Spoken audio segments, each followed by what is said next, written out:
It's the 28th of January 2021 and I'm in my greenhouse in my parents' garden in Slough. These are all my wonderful overwintered seedlings. So this lot were all started on the 7th of October. I've got cauliflower, midnight sun kale, there's a single red cabbage in the corner,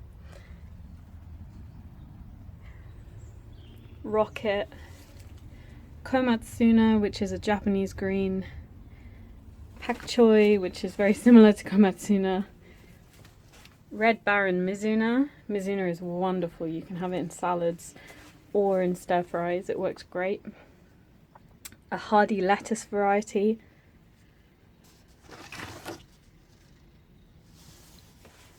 and some lovely Cavolo Nero kales, one of my favourite kales to grow. Something has been having a bit of a nibble though. I've got some Italian giant parsley. I'm actually doing an experiment with this. I've got one pot in here and I've got one pot in the house by the French doors. The one in the house does seem to be bigger, but they look a little leggy too. My basil, which didn't come up, I need to reuse that compost because I don't think those seeds are doing anything. They might have rotted. And finally my echinacea, or purple coneflower. I've got one little tiny seedling there. Today I'm going to be sowing these. I've got 3 trays, each with propagator lid. I don't have the propagator lid here, they're back in the house. And these trays are actually going to be in the house because peppers and tomatoes need a nice steady temperature of about 21 degrees to germinate. So I'll be doing them in the house this year. Last year I sowed tomatoes and peppers in my friend's polytunnel when I was working with him in Wales, but here I don't have a polytunnel and there's limited greenhouse space, so until they need light they'll be in the house. Now I've got Gardener's Delight, beautiful cherry tomato variety, really delicious and very abundant. Some chili peppers. I've never grown chilies like this before, so I'll be interested to see how they go. And these are seeds from inside of an organic long red pepper. I've grown from produce seeds before. Last year I grew from supermarket pepper and I ended up with a huge abundance of plants. I planted 88 seeds, I believe it was, and ended up with about 60 pepper plants. Obviously I didn't have space for all of them, we were giving them away to a lot of friends and family. The compost I'm using today is vegetable compost. I bought a huge quantity of this. I got 10 sacks delivered because we don't have a lot of fine compost here. The compost that my mum has produced in the garden tends to be quite woody, and it's great for top dressing and great for mature beds, but not so good for seed sowing. So I got some of this. It's really lovely friable stuff.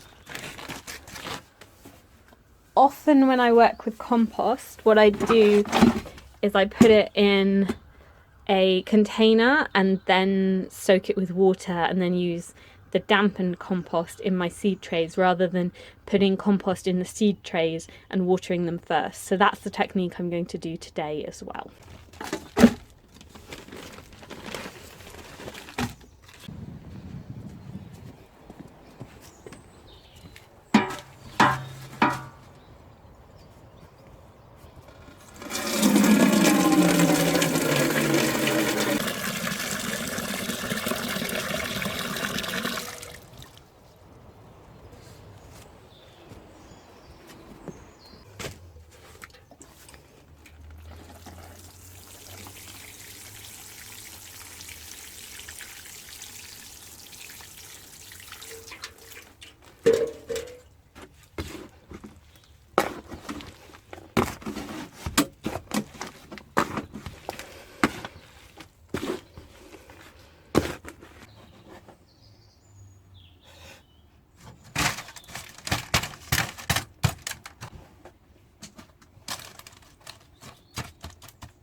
I'm going to start with my lovely produce peppers.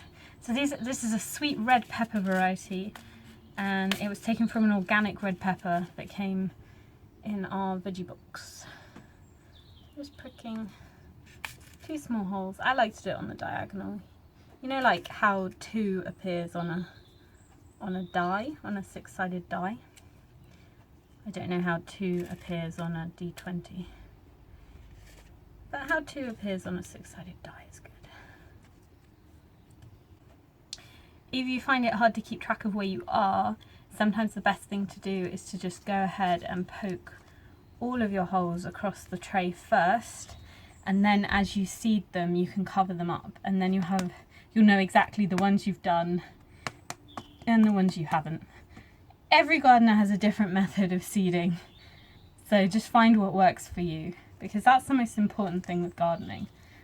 I don't really believe, well, to some extent I don't really believe there's a right or a wrong way to garden.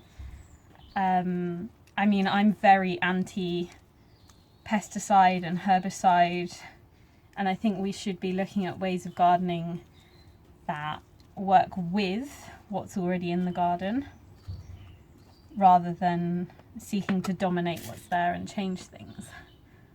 But in terms of like seeding techniques, I may have done these holes a little deep. In terms of seeding techniques, every gardener will tell you something different. So just go with what feels right for you.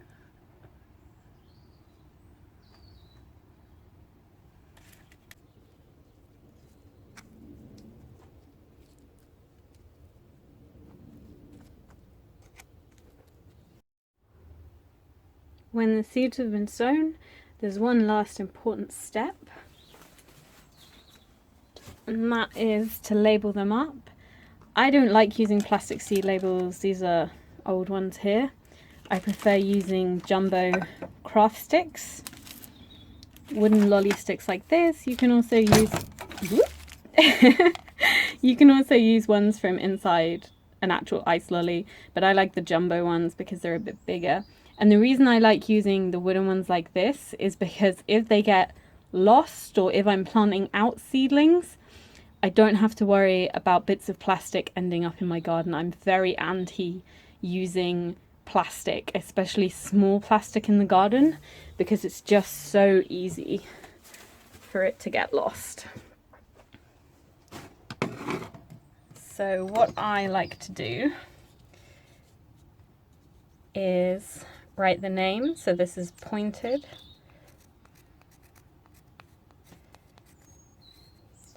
Pepper. My handwriting's usually a bit better, but it's quite hard to do this while filming. And then the date. So we've got 28th of Jan. I don't need the year.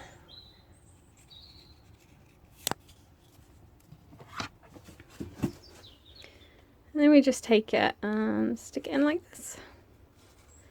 And now I'll know exactly what's there.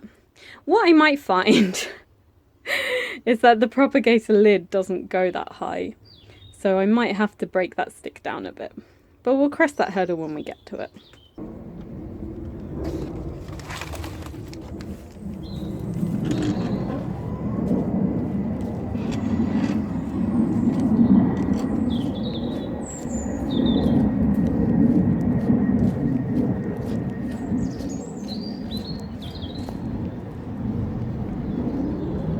I don't know if you can hear it, but we're under the Heathrow flight path, so you get planes roaring overhead.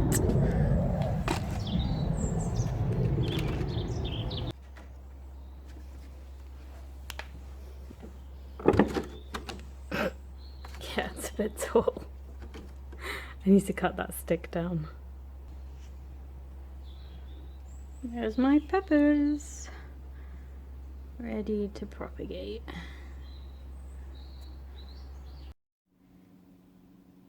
Start of this year's Nightshade Empire. 2 types of pepper, 1 type of tomato so far. Bye!